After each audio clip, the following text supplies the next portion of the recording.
Hello my dear students, আজ আমরা শুরু করব নবম শ্রেণীর ভৌতবিজ্ঞানের 4 নম্বর যে স্কুল 280 পাতায় আছে সেই স্কুলটা আজকে আমরা ফুল সলিউশন করব।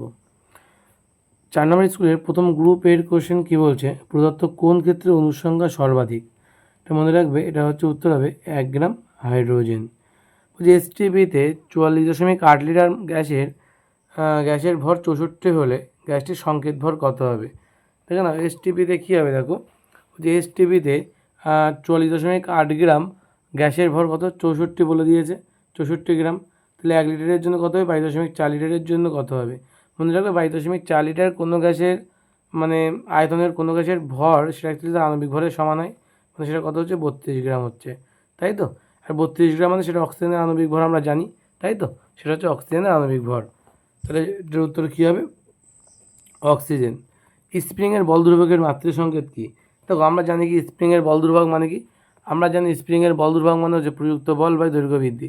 প্রযুক্ত বল মানে mL/-2 মানে বলের মাত্রা, আর দৈর্ঘ্য বৃদ্ধি মানে অ্যাকচুয়ালি দৈর্ঘ্যের মাত্রা এল।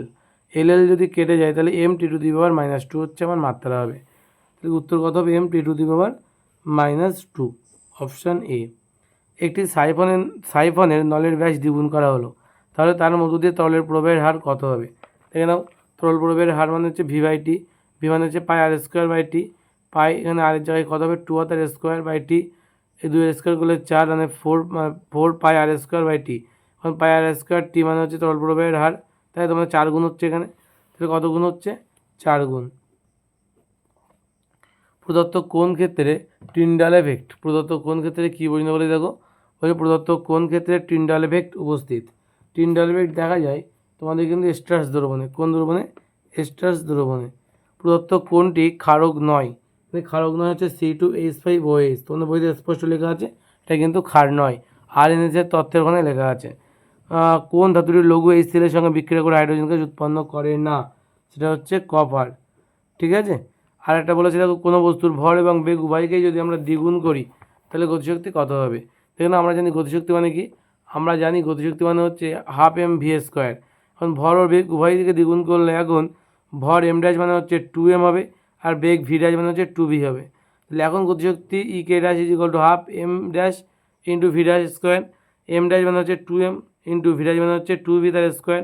তাহলে এখানে 2 কেটে যাবে, আচ্ছা 2টা কাটতে হবে না, 2টা রেখে দাও, আর এম আর এই v² নিয়ে আসো, তাহলে 12 mv² থেকে যাচ্ছে, তাই তো। তাহলে এখানে কত হচ্ছে 2 4, 4 2 8, তাহলে 8 ইন্টু 12 mv², তার মানে সেটা কত হবে 8 ইন্টু 8k, মানে ইকে। অর্থাৎ গতিশক্তির আগের গতিশক্তির কত গুণ হচ্ছে, এটা আগের গতিশক্তি এটা তার 8 গুণ হচ্ছে, তাই তো। তাহলে কত গুণ হচ্ছে, এটা হচ্ছে 8 গুণ।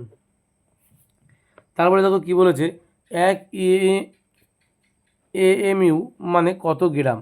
তারপরে কোশ্চেন কী দিয়েছে, 1 AMU মানে কত গ্রাম। উত্তর কত হবে, যে 1.6605 ইন্টু 10⁻⁻21 এত গ্রাম। ওই তরলের উষ্ণতা বাড়ালে সান্দ্রতা কী হয়, সান্দ্রতার কী পরিবর্তন হয়, সান্দ্রতা হ্রাস পায়। বলে এসআইতে পিস্টনের একক কি, এসআইতে পিস্টনের একক হচ্ছে নিউটন পার মিটার। সত্যমিথ্যা লিখতে বলছে, যে পারদ জলের চেয়ে বেশি প্লবতা বল সৃষ্টি করে, এটা হচ্ছে ট্রু হবে, সত্য। বলছে তাহলে যত গভীরে যাওয়া যায় তরলের চাপ তত কমে, এটা হচ্ছে মিথ্যা, চাপ তত বাড়ে, বৃদ্ধি পায়, ঠিক আছে, এটা কমে না, ওটা বাড়ে। তারপরে দেখো বলেছে উষ্ণতা বৃদ্ধিতে দ্রাব্যতা হ্রাস পায় এমন একটা পদার্থের নাম লেখো। এমন একটা পদার্থ হচ্ছে কলিচুন, কলিচুন সংকেত কি, CaOH গ্রুপ 2, ঠিক আছে। তারপরে দেখো বলেছে ধাতব অক্সাইডের নাম লেখো যার আম্লিক ও ক্ষারীয় ধর্ম বিদ্যমান, এটা কি উত্তর হবে, তবে হচ্ছে Al2O3, উত্তর কী হবে Al2O3, উত্তর কী হবে Al2O3। বলছে এটি ক্ষারীয় লবণের সংকেত লেখো, এটি ক্ষারীয় লবণের সংকেত হচ্ছে,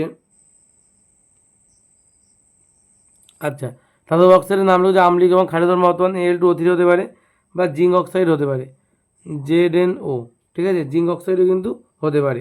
আচ্ছা এখানে বলছে এটি ক্ষারীয় লবণের সংকেত লেখো, ঠিক ক্ষারীয় লবণের সংকেত হচ্ছে Cu, সংকেতটা দেখে নাও যে CuCO3 ডট CuOH গ্রুপ 2, এটা হচ্ছে ক্ষারীয় লবণের সংকেত। শূন্যস্থান পূরণ করে 1 আর্ক সমান কত জুল? আমরা জানি কি 1 জুল সমান 10⁻7 আর্ক, তাহলে 1 আর্ক সমান 10⁻7 জুল, 1/10⁻7ও লিখতে পারো। ঠিক আছে, তারপরে দেখো কী বলেছে গ্রুপ সি এর কোশ্চেন। গ্রুপ সি এর কোশ্চেনে বলছে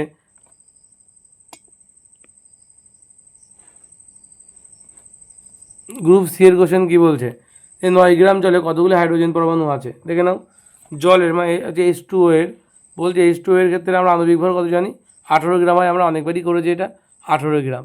এখন বলছে আমরা জানি 18 গ্রাম জলের অণু সংখ্যা কটি আছে? 6.02 × 10⁻23। তাহলে 1 গ্রাম জলে কতটা আছে? 9 গ্রাম জলে কতটা আছে? 9 গ্রাম জলে তার অর্ধেক হবে। ঠিক আছে, যেহেতু একটি জলের অণুতে 2টি হাইড্রোজেন পরমাণু থাকে, তাহলে আমরা কী লিখতে পারি? তাহলে মোট হাইড্রোজেন পরমাণুর সংখ্যা, তাহলে এটা দ্বিগুণ হয়ে যাবে এটার, তাই দ্বিগুণ করলে 6.02 × 10⁻23ই হবে। ঠিক আছে, আচ্ছা নেক্সট কোশ্চেন কী বলছে দেখো। নেক্সট কোশ্চেন বলছে এটা ধাতুর ইয়ং গুণাঙ্ক, হচ্ছে 9.8 × 10⁻11 ডাইন/সেন্টিমিটার বলতে কী বোঝো? এটা তোমরা পেয়ে যাবে তোমাদের বইয়ের 65 পাতায়, তোমরা পেয়ে যাবে তোমাদের বইয়ের 65 পেজ, তোমাদের কোন বই? ভট্টাচার্য ব্রাদার্স অভিনব ভৌতবিজ্ঞান বইয়ের। ঠিক আছে, এই যে দেখো দেওয়া আছে, কিন্তু এখানে 9.8 দেওয়া নেই, এখানে দেওয়া আছে 20 হচ্ছে × 10⁻11। ব্যাপারটা একই, জাস্ট এই 20 জায়গায় 9.8 লিখে নিলে হয়ে যাবে। এখানে আবার 20 লিখেছে, এখানে আবার 2 লিখেছে, একটু টাইপিং মিস্টেক আছে এখানে, কিন্তু লেখাটা একই আছে। কী হবে? এর অর্থ হলো যে এখানে যেমন দিয়েছে কোনো ধাতুর ইয়ং গুণাঙ্ক 9.8 × 10⁻11 ডাইন/সেন্টিমিটার স্কোয়ার লিখবে। এর অর্থ হলো যে ওই ধাতুর তার একক অনুদৈর্ঘ্য বিকৃতি সৃষ্টি করতে তারটির প্রতি একক ধাতুটির প্রতি একক প্রতি বর্গ সেমি ক্ষেত্রফলে 9.8 × 10⁻11 শুধু 11 ডাইন বল প্রয়োগ করতে হবে। ব্যাস এটুকু লিখে দিলেই কিন্তু হয়ে যাবে। ঠিক আছে, এটাই লিখবে, শুধুমাত্র সংখ্যাটা চেঞ্জ হয়ে যাবে।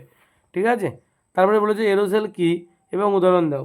এরোসেল কাকে বলে উদাহরণ দাও, এটা তোমরা পেয়ে যাবে তোমাদের টেক্সট বুকেরই 92 পাতায়। দেখে নাও এরোসেল কী বলেছে। এরোসেল হলো একটা কলোয়েডীয় দ্রবণ। এরোসেল হচ্ছে কলোয়েডীয় সিস্টেম, যার বিস্তার মাধ্যম বায়ু বা গ্যাস এবং বিস্তৃততা কঠিন বা তরল, দুই প্রকার, কঠিন এরোসেল আর তরল এরোসেল। উদাহরণ দেওয়া আছে, একটা হচ্ছে কঠিন এরোসেলের উদাহরণ ধোঁয়া, আর তরল এরোসেল হচ্ছে কুয়াশা, মেঘ, এইগুলো। ঠিক আছে, একই সঙ্গে তোকে বলেছে যে 40°C উষ্ণতায় KNO3 এর দ্রাবকতা 65 এর অর্থ কী? অ্যাকচুয়ালি এই বইতে 60 দিয়ে করা আছে, 65 দিয়ে করা নেই। 40°C তাপমাত্রায় পটাশিয়াম নাইট্রেটের দ্রাবকতা 60 বলতে কী বোঝো? 60 জায়গায় তোমরা 65 করে নেবে। উত্তরটা কী হবে? 40°C তাপমাত্রায় 100 গ্রাম জলে সর্বাধিক তোমরা লিখবে 65 গ্রাম পটাশিয়াম নাইট্রেট দ্রবীভূত করলে এটি সম্পৃক্ত দ্রবণ উৎপন্ন করে। ব্যাস এটুকু লিখলে হয়ে যাবে। এটা তোমরা পেয়ে যাবে তোমাদের বইয়ের 93 পেজ ভট্টাচার্য ব্রাদার্স, এবং আগেরটা পেয়ে যাবে 92 পাতায়। HCl দ্রবণে সিলভার নাইট্রেট দ্রবণ যোগ করলে কী ঘটবে? উদাহরণসহ লেখো। দেখে নাও কী ঘটবে, এই যে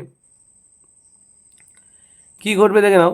HCl-এর সঙ্গে AgNO3 যদি বিক্রিয়া করে, তাহলে AgCl তৈরি করবে, যা সাদা অধক্ষেপ পড়বে, প্লাস HNO3 অর্থাৎ একটা অ্যাসিড তৈরি করবে, নাইট্রিক অ্যাসিড তৈরি করবে।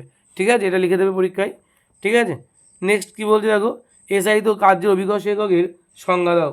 তো তোমরা পেয়ে যাবে 133 পাতা। দেখে নাও উত্তরটা তোমরা কী লিখবে, এই যে এসআইতে কার্যের অভিকর্ষ একক হচ্ছে কিলোগ্রাম মিটার। ঠিক আছে, তার সংজ্ঞা বলছে এই যে 1 কিলোগ্রাম ভরের কোনো বস্তুকে, ঠিক আছে, 1 কিলোগ্রাম ভরের কোনো বস্তুকে অভিকর্ষের বিরুদ্ধে উল্লম্বভাবে 1 মিটার উপরে তুলতে যে পরিমাণ কার্য করা হয় তাকে 1 কিলোগ্রাম মিটার বলা হচ্ছে। ঠিক আছে, একই সঙ্গে দেখো আছে যে কার্যের অভিকর্ষ পরম এককের মধ্যে সম্পর্ক লেখো। অভিকর্ষ একক হচ্ছে কিলোগ্রাম মিটার এবং পরম একক হচ্ছে জুল বা আর্গের মধ্যে সম্পর্ক। জুল আর আর্গ দুটো দিয়েই করেছে, তোমাদের যেটা প্রয়োজন তোমরা সেটা নিয়ে নেবে। এই জুল আর এই আর্গ করা আছে।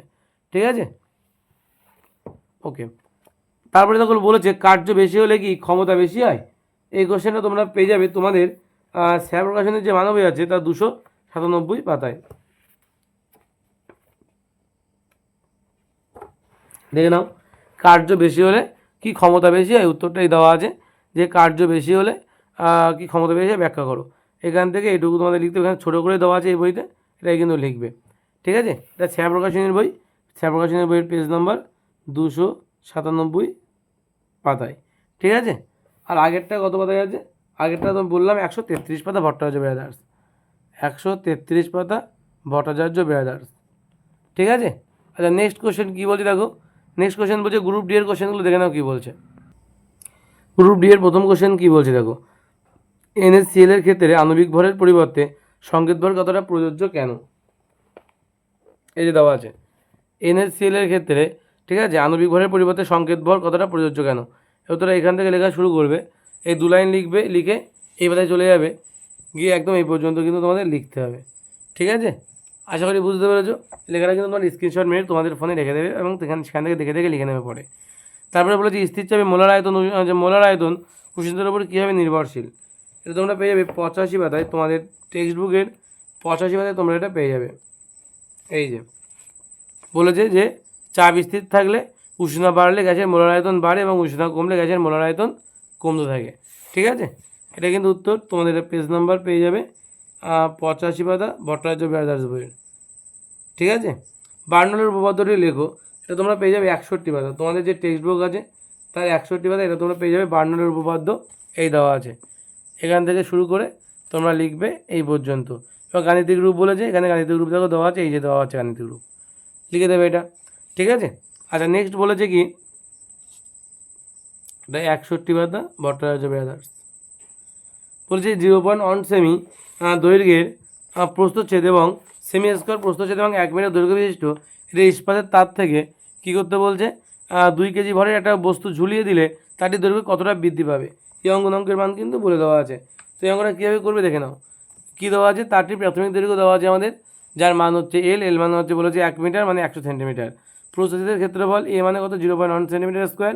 ঝুলন্ত বল অর্থাৎ এম এর মান কত 2 কেজি অর্থাৎ 2000 গ্রাম। প্রযুক্ত বল এর মান mg, আমরা জানি m × g গুণ করলে হয়, m মানে 2000 আর g মানে 980, 1.96 × 10⁶ ডাইন। এই অঙ্কের মান কত বলেছে 2 × 10⁻11 ডাইন বাই সেমি স্কোয়ার। তাহলে আমরা জানি y = f × l by a × small l। তাহলে স্মল এল এর মান যদি বের করতে হয় তাহলে f × ক্যাপিটাল L বাই কত হবে a × y। প্রত্যেকের মানগুলো বসালে উত্তর চলে আসবে কত উত্তর আসবে 0.0098 সেমি। ঠিক আছে, এটাই উত্তর আসবে কিন্তু। আচ্ছা নেক্সট কোশ্চেন কী বলছে দেখো, বলছে এই সম্পৃক্ত দ্রবণ কাকে বলে। তো তোমরা পেয়ে যাবে তোমাদের ভট্টাচার্য ব্রাদার্স বইয়ের 96 পাতায়। ঠিক আছে, 96 পাতায় তোমরা এটা পেয়ে যাবে। আর সম্পৃক্ত দ্রবণ কাকে বলে এই যে দেওয়া আছে, এখান থেকে শুরু করে এই পর্যন্ত লিখতে হবে সম্পৃক্ত দ্রবণ কাকে বলে। আশা করি বুঝতে পারলে। আচ্ছা নেক্সট দেখো, বলেছে কি সম্পৃক্ত দ্রবণ কাকে বলে, এটা তোমরা পেয়ে যাচ্ছ পেজ নাম্বার 96-এ ভট্টাচার্য ব্রাদার্স। তারপরে বলেছে গ্রিন ভিট্রিয়লের উদাহরণ দাও। এর আগের পাতাই আছে দেখো, ওই পাতাই আছে লাস্টের দিকে গ্রিন ভিট্রিয়লের উদাহরণ। গ্রিন ভিট্রিয়ল কী আছে বলছে FeSO4, 7H2O। এটা কিন্তু গ্রিন ভিট্রিয়লের আছে সংকেত। কি বললাম, FeSO4.7H2O, এটা কিন্তু গ্রিন ভিট্রিয়লের সংকেত। আচ্ছা 120 ml NaOH দ্রবণে 0.04 গ্রাম হচ্ছে NaOH দ্রবীত আছে। ঠিক আছে, দ্রবণটির মোলার মাত্রা কত হবে দেখে নাও। NaOH এর আণবিক ভর কত বলেছে 40 গ্রাম। NaOH এর আণবিক ভর কত 40 গ্রাম। তাহলে দ্রবীত হওয়া NaOH এর মূল সংখ্যা কত, তাহলে 0.04 দেওয়া আছে আমার, আণবিক ভর দিয়ে ভাগ করতে হবে, ভাগ করে কত 0.001 মোল। দ্রবণের আয়তন তাহলে কত 120 ml বলে দিয়েছে। তাহলে 120কে আমি যদি 1000 দিয়ে ভাগ করি তাহলে আমি লিটারে পাবো। তো 1000 দিয়ে ভাগ করলাম কত হচ্ছে 0.12 লিটার। ঠিক আছে, এইবার দেখো কী করতে হবে, মোলার মাত্রা বের করার সূত্র মোল সংখ্যা বাই আয়তন। মোল সংখ্যা হচ্ছে কত হচ্ছে 0.001 বাই আয়তন কত 0.12, ভাগ করলে 0.0083 মোল পার লিটার। ঠিক আছে, এটাই কিন্তু আমাদের অ্যান্সার হবে। ঠিক আছে, ওকে নেক্সট কোশ্চেন কী বলছে, অম্লরাজ কী। নেক্সট কোশ্চেন কী বলেছে, অম্লরাজ কী। এই অম্লরাজকে কিন্তু অ্যাকোয়ারিজিয়াও বলা হয়ে থাকে। তো এখান থেকে শুরু করে এই পর্যন্ত এটা সবটা লিখে দেবে। একেবারে রয়্যাল ওয়াটারও বলা হয়। ঠিক আছে, তাহলে এটা হচ্ছে তোমার অম্লরাজ বা অ্যাকোয়ারিজিয়া। আচ্ছা একই সঙ্গে আরেকটা কোশ্চেন দিয়েছে, কি দিয়েছে, উত্তপ্ত করো এই NO3 সঙ্গে CU চূর্ণ মিশিয়ে উত্তপ্ত করা হলে কী করে সমীকরণ সহ লেখো। দেখে নাও, এই যে কপার দেওয়া আছে এবং উত্তপ্ত করো এই NO3 সঙ্গে বিক্রিয়া করলে এই বিক্রিয়াটা কিন্তু ঘটবে। ঠিক আছে, সমীকরণ সহ লিখতে বলছে, ওই বিক্রিয়া লিখে দেবে, সঙ্গে এই উপরের লাইনটা লিখে দেবে, উপরে 2 লাইন। আশা করি বুঝতে পারলে। ওকে, তো তোমরা পেয়ে যাবে কত নম্বর পাতায় 106 নম্বর পাতায় ভট্টাচার্য ব্রাদার্স বইয়ের। স্টোন ক্যান্সার কাকে বলে দেখে নাও, স্টোন ক্যান্সার কাকে বলে এই চ্যাপ্টারটাতেই আছে। স্টোন ক্যান্সার কি এই যে দেওয়া আছে, এটা পুরোটা তোমাদের কিন্তু বলতে হবে। স্টোন ক্যান্সারটা এখানে অম্লবৃষ্টি থেকে শুরু করে একদম এই পর্যন্ত বিক্রিয়া সহ কিন্তু এই বিক্রিয়াগুলোও কিন্তু লিখে দেখাতে হবে। ঠিক আছে, এটা হচ্ছে স্টোন ক্যান্সার কাকে বলাই, সমীকরণ সহ লেখো। তাহলে এটা তোমরা পেয়ে যাচ্ছ পেজ নাম্বার 114 পাতায় ভট্টাচার্য ব্রাদার্স। তারপরে তোকে বলেছে যে আচ্ছা, তারপর বলেছে মৃদু অ্যাসিড এবং তীব্র ক্ষারের প্রশমন বিক্রিয়ায় কোন নির্দেশক ব্যবহার করা হয়? এটা উত্তর কী হবে জানো? কোন নির্দেশক? এটা হচ্ছে উত্তর হবে যে ফেনফথ্যালিন। এই যে ফেনফথ্যালিন আছে ব্যবহার করা হয় প্রশমন হিসেবে। এই মোটর গাড়ি প্রতি মিনিটে 2500 কেজি জল 10 মিনিটের উপরে তোলে। গাড়ির মোটরটির ক্ষমতা কত? দেখে নাও, জল উপরে তুলতে কৃতকার্য করতে হচ্ছে কতটা? তাহলে W=mgh। এম মানে 2500 × 9.8 জি এর মান, আর এইচ মানে হচ্ছে 10। মানগুলো বসালে 245 গুণ 10³ জুল। সময় বলেছে 1 মিনিট, 1 মিনিট মানে হচ্ছে 60 সেকেন্ড। তাহলে মোটরের ক্ষমতা W/T, ডব্লু মানে 245 × 10³ বাই কত 60, ভাগ করলে আমরা কত পাবো? 4083, অর্থাৎ 4083.33 ওয়াট। ঠিক আছে। এবং লাস্ট কোশ্চেন কী বলছে? অবাধে পতনশীল বস্তু যান্ত্রিক শক্তি নিত্যতা সূত্র বলতে কী বোঝো? তো তোমরা 141 নম্বর পাতায় কিন্তু পেয়ে যাবে, দেখে নাও। কোনো বস্তুর মোট যান্ত্রিক শক্তি সর্বদা দুর্বল, এটাই কিন্তু যান্ত্রিক শক্তির নিত্যতার সূত্র। ঠিক আছে, ওটা লিখে দিলেই হয়ে যাবে। তো এই ছিল আমাদের টোটাল তোমাদের 4 নম্বর স্কুলটা, তোমাদের নবম শ্রেণীর রায়মার্টিন বইয়ের 4 নম্বর সেকেন্ড সাবজেক্ট টেস্টের 4 নম্বর স্কুলটা কমপ্লিট করলাম। তোমরা যদি প্রতিটা স্কুলই পরপর পেতে চাও তাহলে অবশ্যই কিন্তু নিজের প্লেলিস্টটা ডিসক্রিপশনে দেওয়া থাকবে, তো ডাউনলোড করে নিতে পারো। ঠিক আছে, মানে সেভ করে রাখতে পারো। এবং আমাদের নতুন অবশ্যই মনে রাখবে, আমাদের নতুন কিন্তু ওয়েবসাইট এসে তোমাদের জন্য, এডুকেশনাল ওয়েবসাইট, এবং সম্পূর্ণ বিনামূল্যে। তোমরা সেটা কিন্তু একবার ভিজিট করতেই পারো, ডিসক্রিপশনে লিঙ্ক দেওয়া আছে। ঠিক আছে, চলো আজ এই পর্যন্ত, দেখা হবে নেক্সট ক্লাসে। তখন ভালো থেকো, সুস্থ থেকো এবং নিজের খেয়াল রেখো।